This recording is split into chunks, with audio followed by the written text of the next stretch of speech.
Hey everybody, and welcome back to my channel, where today we are going to be doing a full-length, non-spoilery review of the 13 Days of Halloween. So the 13 Days of Halloween is a podcast, but it is actually, each episode is its own short horror story, so it is much more similar to an anthology. And in this particular review, we are only going to be reviewing the first season, as of recording, that is the only thing that has been released, even though the second season has been announced. So, the premise of this particular podcast is that you, the listener, have kind of come upon this mansion, and the caretaker of the mansion comes out to meet you and takes you in and lets you stay there. And over the course of the season, you explore the manor with this caretaker, and he shows you around and introduces you to the various residents that are living there, each of which has a story to tell you. So, this first season is 13 episodes long. Each episode is between 15 and 25 minutes, although most kind of stick pretty close to that 20-minute mark. Now, this is less relevant to the first season, but because the second season has been announced and will be starting up on October 19th, I did want to mention that there is an episode released each day up through Halloween. Now, as for the structure of each individual episode, so each one opens up with the caretaker coming to basically collect you or meet you, and then them showing you around the room or taking you to the room and kind of just prattling on, giving like history and, oh, isn't this so beautiful, kind of like a tour, but also occasionally some like juicy, gossipy bits of history, like this thing that happened years ago, which is great. They introduce you to the resident that you will be talking to. The caretaker then goes ahead and leaves. You are left with the resident who tells you their story, which is the horror story of the episode. And then when they are done, the caretaker reappears to take you back. And then there, of course, are the credits as well as a preview for the next week.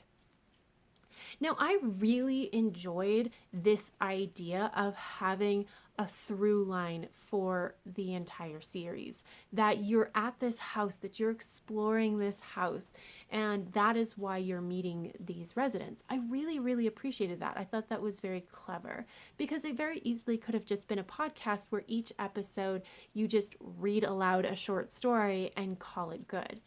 And because we have this other stuff that's kind of going on with the caretaker, like I said, you get little interesting bits of history. You get to learn about this manor, which I did find fascinating. You get the juicy little gossipy bits, but also the caretaker definitely has his own story, his own little mysterious things that are going on, and I really just appreciated that. Now, the caretaker's story is the overarching story for this season, and it does get wrapped up at the end. Like, you do find out what happens.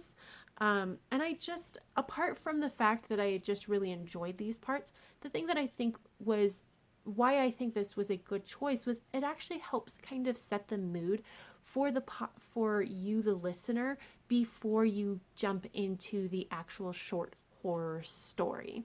So I think that that was an excellent choice. However, there are two things that I don't think were done, choices that I think were not quite as good, that definitely took me out of this kind of immersion that I had going on with this podcast. And the first is that the end like when we get to the end credits, it's like the caretaker stops talking and then there's like a beat and then the credits start. And it's like this kind of like happy, chipper kind of voice, which does not fit with the rest of the podcast and just like ripped me out of, wherever I was, like feeling like I was there. So I don't think that that was a great choice. The other choice is pretty specific to me because I listened on Spotify and there were ads. And unfortunately, there was an ad that was placed in the middle of the podcast. Now, they did put it in like the best place they could have put it in. So it's like the story, the resident tells the story ends, and then there's the ad, and then the caretaker comes and picks you up. And it's not like the ads were completely horrible. Like, you weren't getting like random like car ads or something. It was, the ones that I got at least were for another fiction horror podcast, but it still was not great. Again, it just ripped me right out of being immersed in this world. So, like, if you don't have ads on wherever you're listening to, this is probably not going to be a problem. But I did find that because I did have ads, it wasn't good. Like, I'm not oblivious to monetary concerns, but I think that if they could have gotten away with not having an ad there, it would have been much, much better. So, moving into the writing, and just a real quick disclaimer, I'm not going to talk about whether I found these stories scary or not, because honestly, with horror, it's always your mileage may vary, right? What I find scary is not necessarily what you find scary. And also, for the most part, I don't find things scary. So, I'm not going to evaluate this podcast on that part, just the quality of the quality of the writing overall. So, we're going to talk a little bit about the caretaker and his role, and then we'll get into the actual short stories. But the first thing about the caretaker that I really loved and how he was written is that the caretaker is clearly addressing you, the listener, because you came to this manor, he is showing you around. And I like how he was written in that regard, because it felt a bit cheeky about how, like, the writers were poking fun at, like, oh, we don't know your name, right? We can't say it because you're the listener. And so it'd be like the caretaker, who's actually played by Keegan Michael Keyes, would say something like, "What's your name?" And then wait, and there would be nothing because, of course, you're not saying it. And he'd just be like, "Oh, the strong silent type." And I'm just like, perfect. This is perfect. And then, of course, like how he's written, how the caretaker is written when he's interacting with other people and talking about you, just how his speech is structured means that he's not really using pronouns. And so it works for whatever your pronouns are. The only thing I did notice is there was one particular part in one episode where the writing wasn't as clear, and so the caretaker is using he pronouns, and it sounds like he might be referring to us, the listener. So I think that some editing could have been done. It definitely like struck me as a little bit odd, and took me out of the story, but for the most part, it is handled exceptionally well.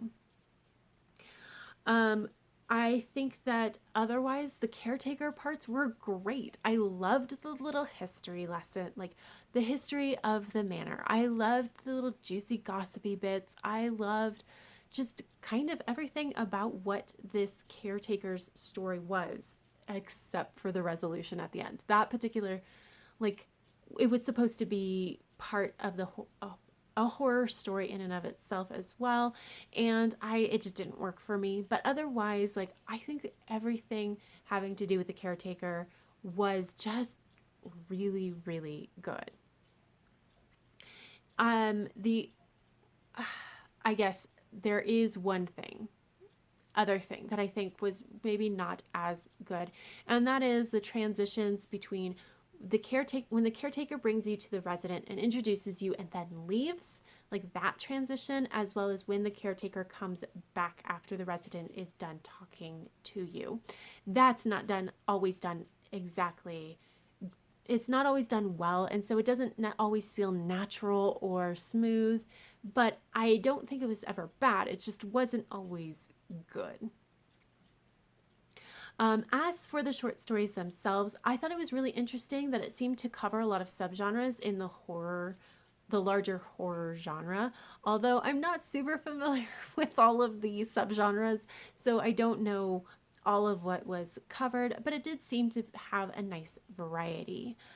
As for content warnings, since that is very commonly needed for horror stories, I will say that the two stories that I felt definitely needed content warnings had them in the description of the episode. So there was one that had a lot of gore and like body stuff going on, and then there was one where there was a child death, and they were like I said, it was noted in the episode description, but otherwise it's just general, like normal general horror. If you need other specific content warnings, I would go ahead and do your research for them. But generally speaking, I thought that most of the stories were just very imaginative. It was interesting what people came up with, and that was part of the thing that really drew me into this. Is like, what is going to come next? Now, I will say that the writing quality was a little bit hit or miss. For example, there was one story that I thought just did not make sense. Like, again, it pulled me out of the story because I was sitting there going, this doesn't make sense. Make it make sense. There's only one story that was that kind of bad, though.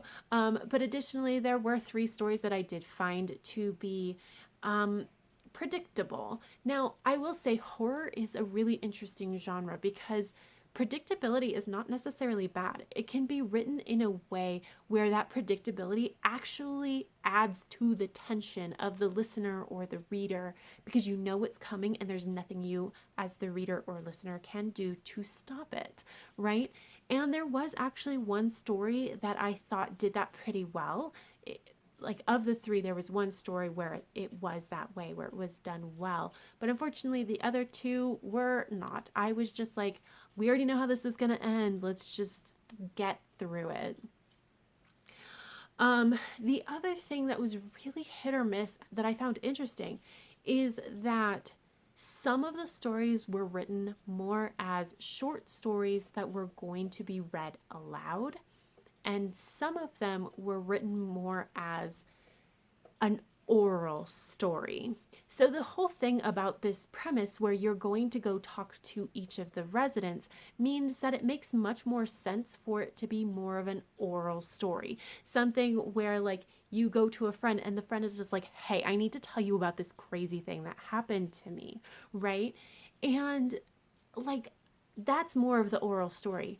And some of them very much did that, and it was great. However, some of them were much more like a short story that was going to be read aloud. So it just didn't feel like a natural story that somebody would be telling, like a friend would be telling you. And it stuck out kind of a lot. And so I don't think that that really worked. Which brings us to the acting. And mostly the acting was pretty decent. I more or less believed each character, some more than others, but for the most part, it was decent. Again, the biggest difference was was the actor coming to it as, am I reading this story aloud, or am I a a character that is relaying this story from my past? And the people that did that latter, where it felt more like they were the character that was just telling you this thing that happened to them at some point, those worked much better than the actors who were just trying to act out this short story that they were reading aloud. So that was the biggest difference in the acting that I kind of saw. So, overall, there was a lot of consistency issues with this particular podcast. It had a lot of potential and a lot of really interesting things. However, I don't feel like any episode really hit them all of the marks. So every single episode, I feel like it just wasn't quite there. So it'd be like an episode where the short story was really, it was written in that oral tradition and the actor was really digging into it and did a great job, but it was a terribly predictable short story. Or it was a really great short story that unfortunately was not written in that oral tradition, and the actor really didn't quite make it work. And so you're left with this great story that just doesn't work for the medium that it's being performed for. And so overall, I think that again, it had a lot of potential and it didn't quite meet it. And so I ended up giving this podcast, this first season at least, 3 stars. And that being said, there was so much potential, and I think that it does have a lot of really great things going for it, and I do plan on listening to the second season. So that is it. That is all, my entire review. Let me know down below if you have listened to this and what your thoughts and feelings about it are, or if you now plan on listening to it. I would love to hear that. But that is all I have for this video. So if you liked it, please give it a thumbs up. And until next time, have happy reading, and I will see you in the next video. Bye!